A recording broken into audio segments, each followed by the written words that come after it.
Welcome to kitchen ராணி. நம்ம இன்னைக்கு என்ன ரெசிபி பார்க்க போறோம்னா சோளா பூரியும் அதுக்கு சைடிஷா சென்னா மசாலா எப்படி செய்யலாம்னு பார்க்கலாம். வீடியோக்குள்ள போகலாம் வாங்க.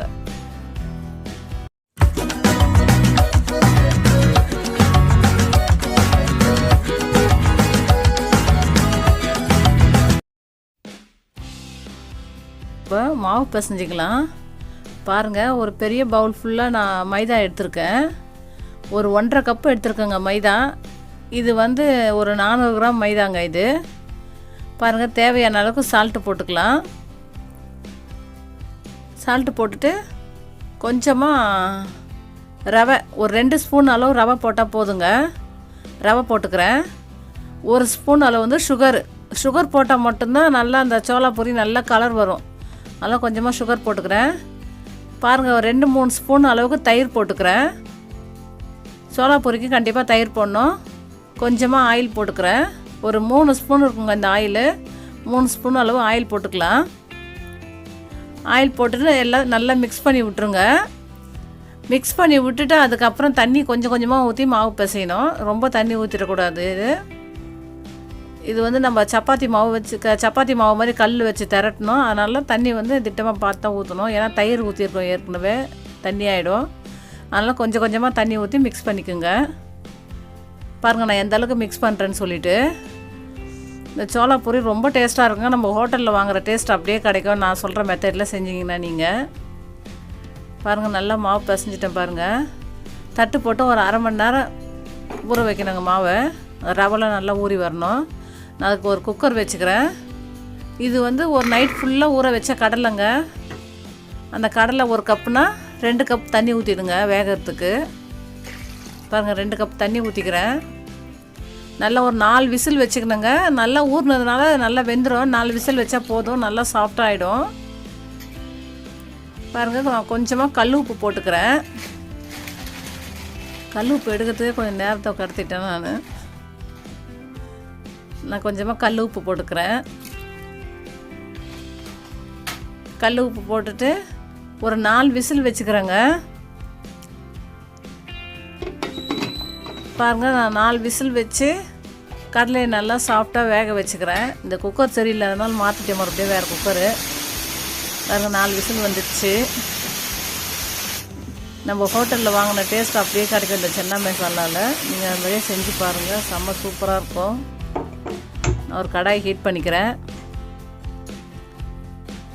அதில் தேவையான அளவுக்கு ஆயில் போட்டுக்கிறேன். நான் ஒரு 3 வெங்காயங்க கட் பண்ணி வச்சுருக்கேன், அதையும் போட்டுக்கிறேன். இது கூடயே நம்ம ஒரு 2 பட்டை துண்டு, 2 லவங்கம், ஒரு ஏலக்காய் போட்டுக்கலாம். போட்டுட்டு நல்லா வதக்கி எடுத்துக்கலாம். நீங்கள் இதை மாதிரி ட்ரை பண்ணி பாருங்கள். நம்ம பெரிய ஹோட்டலில் சாப்பிட்ட டேஸ்ட் வந்துடுச்சுங்க எங்களுக்கு அப்படியே. இப்போ நல்லா வதங்கிடுச்சு. கொஞ்சம் உப்பு போட்டுக்கலாம் இதுலேயே. ஏற்கனவே நான் சென்னாலேயும் உப்பு போட்டிருக்கேன். இதுலேயும் உப்பு போட்டுக்கிறேன். பார்த்து நீங்கள் திட்டமாக கலந்து போட்டுக்குங்க உப்பு. நல்லா வதக்கி எடுத்துக்கலாம். அது கூட நான் வந்து தக்காளியும் போட்டு வதக்கிறேன். 2 தக்காளி கட் பண்ணி வச்சுருக்கேன், தக்காளியும் போட்டு வதக்கிறேன். இது நம்ம அரைக்க தான் போகிறோம் மிக்சியில் போட்டு, அதனால் பெருசாக கட் பண்ணிட்டேன் தக்காளியை நான். இது நல்லா வதக்கி எடுத்துக்கலாம். ஒரு சிலர் வந்து சென்னா மசாலாவுக்கு வந்து பச்சையாகவே அரைச்சிட்டு அதுக்கப்புறம் வதக்குவாங்க. அது மாதிரி நீங்கள் பச்சையை அரைச்சி வதக்குனீங்கன்னா நீங்கள் என்ன வதக்கினாலும் அந்த பச்சை ஸ்மெல் வரும். இப்போ நீங்கள் இதை மாதிரி செஞ்சிங்கன்னா அந்த பச்சை ஸ்மெல் வரவே வராது. ரொம்ப சூப்பராக இருக்கும் சாப்பிட்றதுக்கு. அந்த கிரேவி ரொம்ப டேஸ்ட்டாக இருக்கும். என்றைக்காவது ஒரு நாள்லாம் செஞ்சு சாப்பிட்லாம் சோளா பூரி. அப்பப்போ தான் சாப்பிடக்கூடாது. ரொம்ப டேஸ்ட்டாக இருக்குது. ஏன்னா பசங்களுக்கு ஒரே மாதிரியே கொடுத்தா இட்லி தோசைனா டெய்லி இட்லி தோசையான்னு கேட்டு போர் அடிக்குதுன்றாங்க. அதனால தான் கொஞ்சம் டிஃப்ரெண்ட்டாக இருக்குன்னு சொல்லிட்டு நான் சோளா பூரி செஞ்சுருக்கேன். பாருங்கள், நம்ம ஒரு மிக்ஸி ஜாரில் அதை மாற்றிக்கலாம்.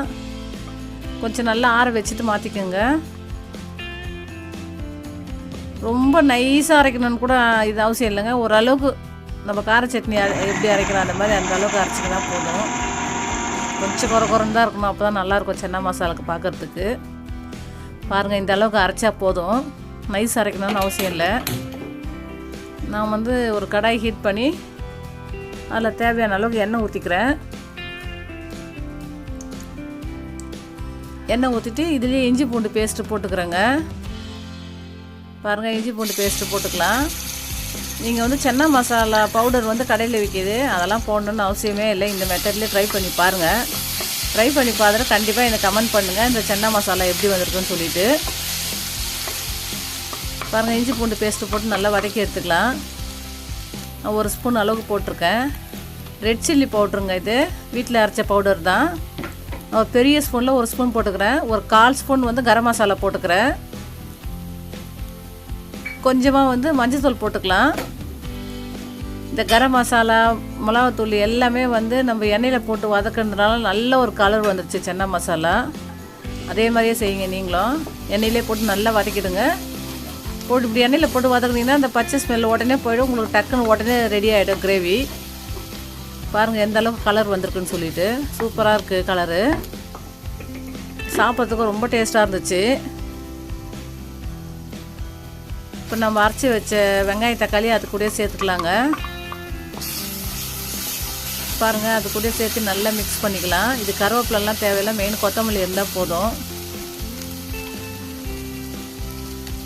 ஏன்னா பசங்க வந்து ஒரே மாதிரி செஞ்சு கொடுத்தா போர் அடிக்குதுன்னு சொல்லுவாங்க. இது மாதிரி கொஞ்சம் செஞ்சு கொடுத்தா நல்லா விரும்பி சாப்பிடுவாங்க. மைதா வந்து உடம்புக்கு நல்லது இல்லை தான், இருந்தாலும் அவங்க கடையில் போய் பரோட்டாலாம் சாப்பிட்றாங்களா, அதோடு நம்ம வீட்டில் செய்கிறது எவ்வளோ மேல். நல்லா வதக்கலாம்.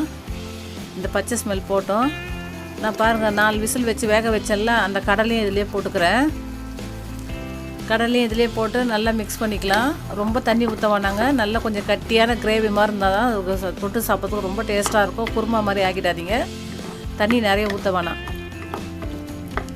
இந்த பதம் இருந்தால் போதும். நான் கொஞ்சமாக கடலை கொஞ்சம் அரைச்சி இதிலே சேர்த்துக்கிறேன். சும்மா ஒரு கை கடலை மிக்ஸில் போட்டு அரைச்சிக்கிறேன். அப்போ கிரேவி ரொம்ப நல்லாயிருக்கும். கொஞ்சமாக தண்ணி ஊற்றிக்கிறேன். பாருங்கள், ஒரு 1/4 டம்ளர் அளவு தான் ஊற்றினேன் தண்ணி. நான் அரைச்சி வச்ச கடலையும் இதிலே போட்டுக்கினேன். போட்டு ஒரு தட்டு போட்டு மூடி வச்சிட்டேன். நல்லா கொதிச்சு ஒரு வாசனைலாம் போட்டோம். ரொம்ப டேஸ்ட்டாக இருக்கும் இந்த இது சன்னா மசாலா கிரேவி. பாருங்கள், நல்லா எண்ணெய் பிரிஞ்சு வந்திருக்கு. இப்போ நான் 1 ஸ்பூன் அளவு நெய் போட்டுக்கிறேங்க. உங்கள்கிட்ட பட்டர் இருந்தாலும் போட்டுக்கோங்க, ரொம்ப டேஸ்ட்டாக இருக்கும். நல்ல ஒரு ரிச்சான ஒரு டேஸ்ட்டு கிடைக்கும். நான் 1 ஸ்பூன் அளவுக்கு நெய் போட்டுக்கினேன். கொஞ்சமாக கொத்தமல்லி போட்டுக்கினேன். பாருங்கள் எந்த அளவுக்கு இருக்குன்னு சொல்லிட்டு. இதை பார்க்கும்போதே சாப்பிட்ணுன்னு ஆசை தோணும், அந்த அளவுக்கு இருக்குது. நல்லா சூப்பராக ரெடி ஆகிடுச்சுங்க. நான் முதல்ல தெரியாமல் அப்படி தான் பச்சையாக போட்டு அரைச்சின்னு லோல் போடுவேன். அது மாதிரிலாம் இப்போ கிடையாது. நல்லா வதக்கி அரைச்சிங்கன்னா சூப்பராக ரெடி ஆகிடும் கொஞ்ச நேரத்துலையே. நம்ம 1/2 மணி நேரம் ஊற வச்ச மாவு ரெடி ஆகிடுச்சு. இப்போ நம்ம சோளா பூரி போட்டுக்கலாம். பாருங்கள், மாவு வந்து ரொம்ப மெலிசாவும் தேய்க்க வேணாம். நம்ம பூரிக்கு அந்த அளவுக்கு தேய்க்கிறோம் அந்த அளவுக்கு தேய்ச்சா போதும். அப்போ தான் நல்லா புஷ்ஷுன்னு நல்லா எழும்பி வரும் பூரி. 2வது ஒன்று தேய்ச்சிக்கிறேன்.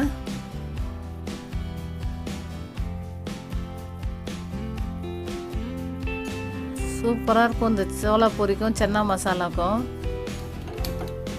நானே 4 பூரி சாப்பிட்டேன்.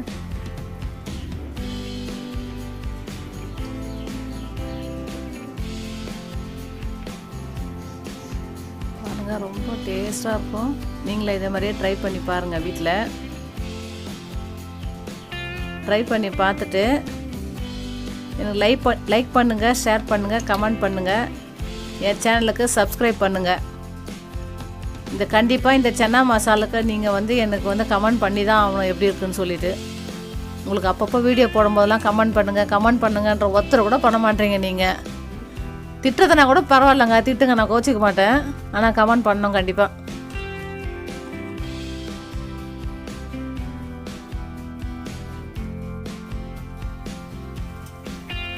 பாருங்கள், நல்லா பூரி நல்லா புஷ்ஷுன்னு எழும்பி வந்திருக்கு.